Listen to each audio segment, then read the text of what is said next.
What's up, guys, and welcome back to another video. We are talking points in round 2 of the Guinness Six Nations, a weekend that has given us some heartbreaks and given us some joy as we saw the youngsters like Louis Rees-Zammit come to the world and catch us by storm by getting that all-important try and showing that he's what a great future he has in store for us.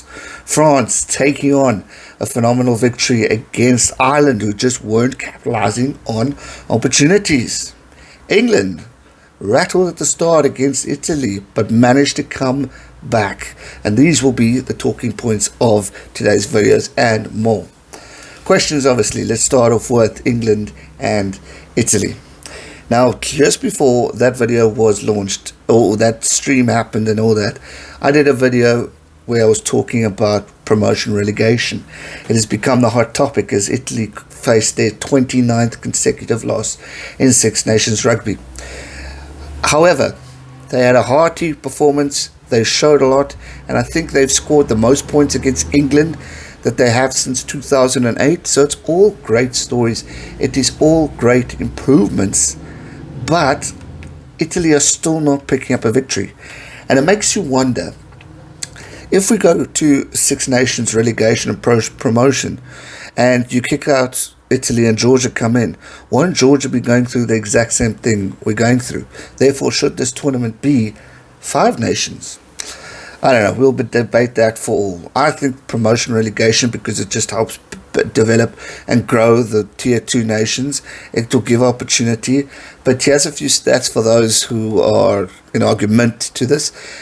They've come last 15 years out of the 20 in this competition. They haven't won a game since 6 years now. They have conceded an average of 31 points per game and scored an average of 13. So unfortunately for them, it's not looking good. But Georgia are coming around and are making waves and making comments, well, not comments, but making talk. Are they the right team? Obviously, they've been winning tier 2 for the past how many times. So maybe they do deserve an opportunity. And although maybe you'd say in a promotion relegation game, Italy might beat Georgia, at least you've given an opportunity to do something a little bit different and to give these guys an opportunity. And then obviously, I mean, that's one of the points. Owen Farrell, does he need to start worrying? Leadership, quality of play right now. It's been in the talk. I mean, he did a late tackle on Stephen Varney. A little bit of a head collision there, but obviously, Farrell, he gets away with everything. And we saw that the Farrell tackle returned. I know there was a lot of others with the Scottish player and all that, but still, discipline, leadership, actual playing game. If you've watched me before, got a lot of time for Farrell. I know I give him a dig every now and then, but I mean, George Ford, nearly called him Bridge again, but I didn't. He is a player who's really coming up and coming up and coming up. Farrell, I still question, and I know a lot of you defended it. Is Farrell's leadership maybe putting pressure on his current position?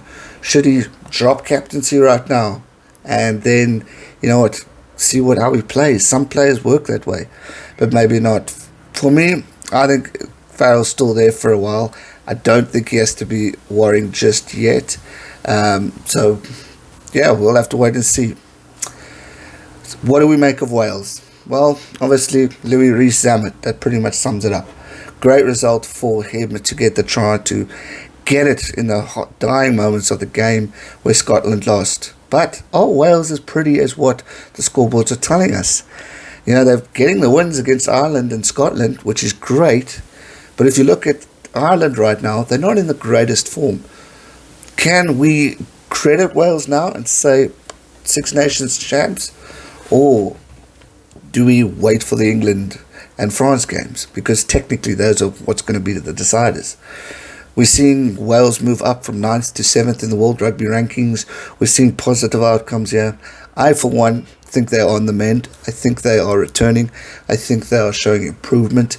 I think they're going to be a great force as we move along.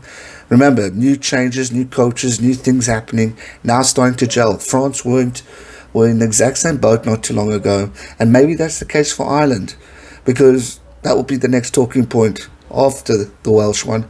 But right now, I think Wales are on the mend, and I think we've got to be worried about them. And I think it's going to be exciting to watch them continue this and see how they can do it. Now we talk, Ireland. Andy Farrell. Question for you guys, especially you blokes in Ireland. Should Andy Farrell be sacked, or should we continue giving him a chance? Right now, we're not seeing... I've seen so many players from 2018.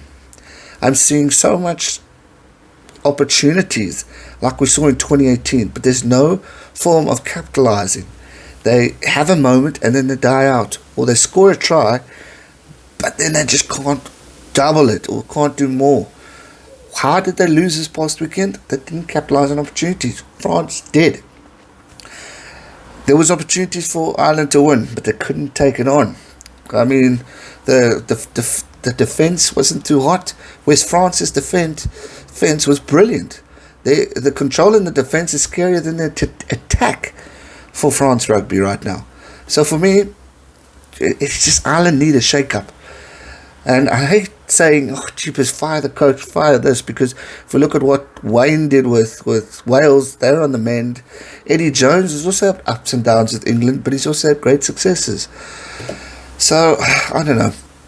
Farrell, we'll have to wait and see what happens there. But I think if Ireland don't show an improvement, I know they can't win the title, but if they don't show an improvement, then that's going to be the question that I think a lot of people are going to be asking, because I already see it in the comment section on certain videos that people are saying it's time for Mr. Farrell to step down.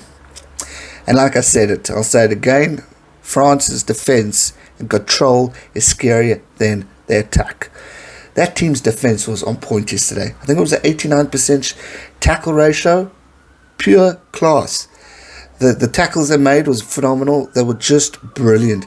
They wouldn't let Ireland get through. And in those dying moments where you've seen teams lose it, we've seen France lose it. If we go back to 2018 when France lost due to a drop goal, they kept on the defense. They wouldn't allow Ireland to move forward. They were moving backwards and backwards and backwards. Therefore, losing the frustration, Antonio Dupont getting the ball, bye-bye, there goes the opportunity of winning the Six Nations. So for me, France are definitely a massive talking point. Let me know your thoughts, your takeaways. What's standing out for you? I know there was a talk about the crocodile tackle on Jack Willis, which obviously kicked him out. What a sad story that was. He's just been fighting a knee injury. He comes back, I think it was English Premiership Player of the Season in 2020. He gets his England squad, he gets a try, and now he goes off injured on the knee. Absolute heartbreak. But the question is, that crocodile tackle. And there were so many more. Scotland, what happened? Broke my heart, but anyway, these things happen.